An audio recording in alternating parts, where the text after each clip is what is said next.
Spectacular landscapes of Argentina, from the vast ice fields of Patagonia to the wide open plains of the Pampas. Expect ice fields, football crowds, land disputes and cowboys. It's a normal weekend for you, but it's an entire program for him in Explore Patagonia to the Pampas.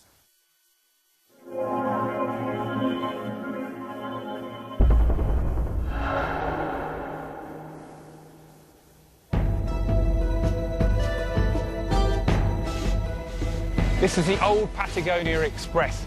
It's going to take us out across the vast expanses of Patagonia, this huge region that occupies almost the entire southern section of the continent of South America.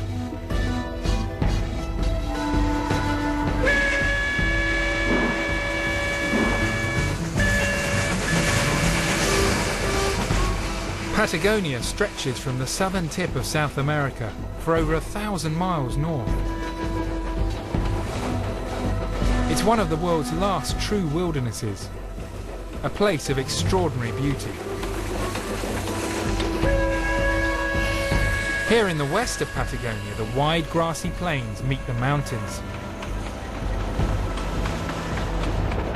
Over there are the Andes, the longest mountain range in the world. The Andes also boast the largest ice field outside the poles and some of the most spectacular glaciers.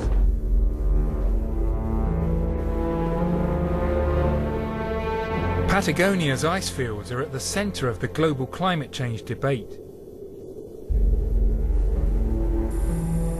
High on Argentina's western border with Chile lies the Glaciers National Park.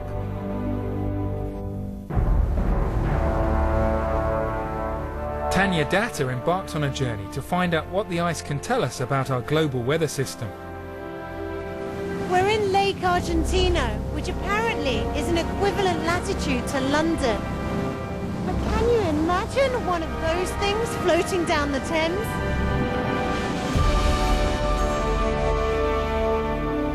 Glaciers are a crucial source of evidence for climate change. By studying them, scientists can map the variations in global temperatures. In southern Patagonia, there are nearly 50 glaciers, great rivers of ice that descend from the Andes. Environmentalists warn that the world's glaciers are melting. But as with everything in the climate change debate, the story is not as simple as it seems. We were on our way to the Perito Moreno Glacier.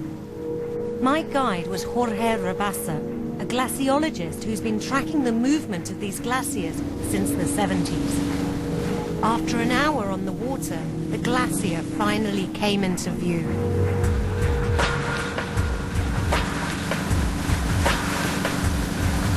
Beautiful, huh? Just incredible, isn't it?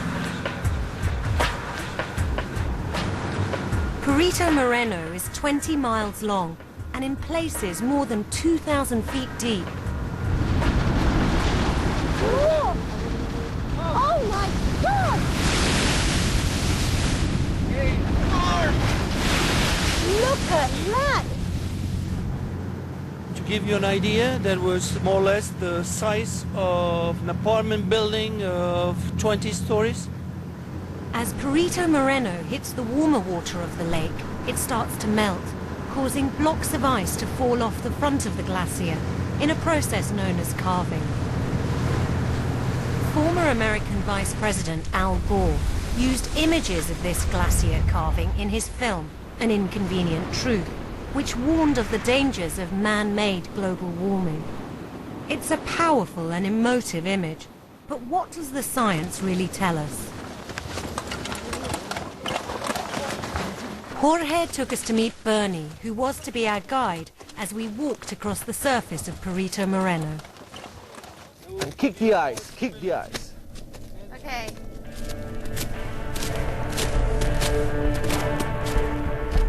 It's like a vast, frozen white desert with huge ice dunes. Amid the stunning scenery, there seemed to be worrying signs for the glacier. Look at Oh, look! over the surface, there were rivers of meltwater. So the glacier is melting, Perito Moreno is melting. Well, this is normal for this time of the year. Yes, melting takes place at the surface of the ice all through the summer. Bernie took us to a place he regularly visits when he's on the ice. I wanted to show you something here. Using GPS, Bernie periodically measures the position of the stick, allowing him to track the movement of the glacier. He's come to an unexpected conclusion. This glacier is in a steady condition. But environmentalists use images of this glacier, Perito Moreno, to support the argument that global warming is melting the glaciers. This is not exactly the best glacier to show how dramatic the global warming is. I mean, this one has been in a steady condition for the last 80 years. The research suggests that Perito Moreno is not receding. Despite its use in Al Gore's film, for the moment, this glacier appears to be holding steady. But my journey with Jorge wasn't ending here. We set off towards the vast Uppsala Glacier, one of the biggest in South America. After a few miles, Jorge showed me how the landscape here is changing. Look at that beautiful hill, just bare rock. That means that the ice was there very recently. No time for the vegetation to grow there. So you're saying that the ice from the glacier, which I can see all the way over there in the horizon, would have covered almost all of this entire valley. I mean, that's enormous. Yeah, and that happened only less than 100 years ago.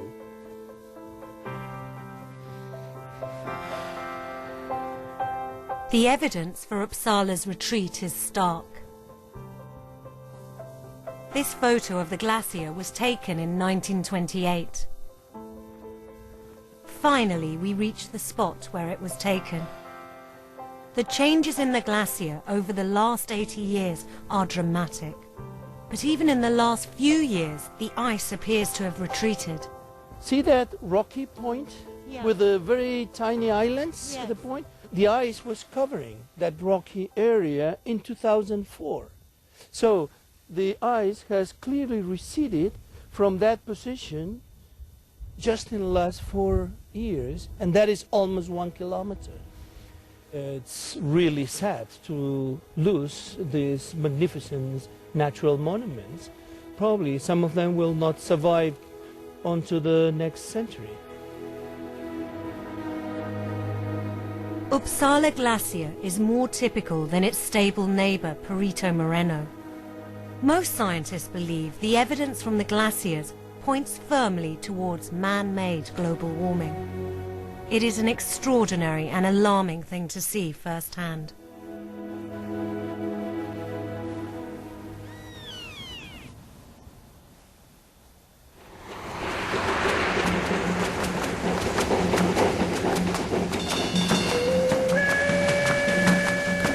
Back on the old Patagonia Express, I was travelling north from the town of Esquel, skirting the foothills of the Andes.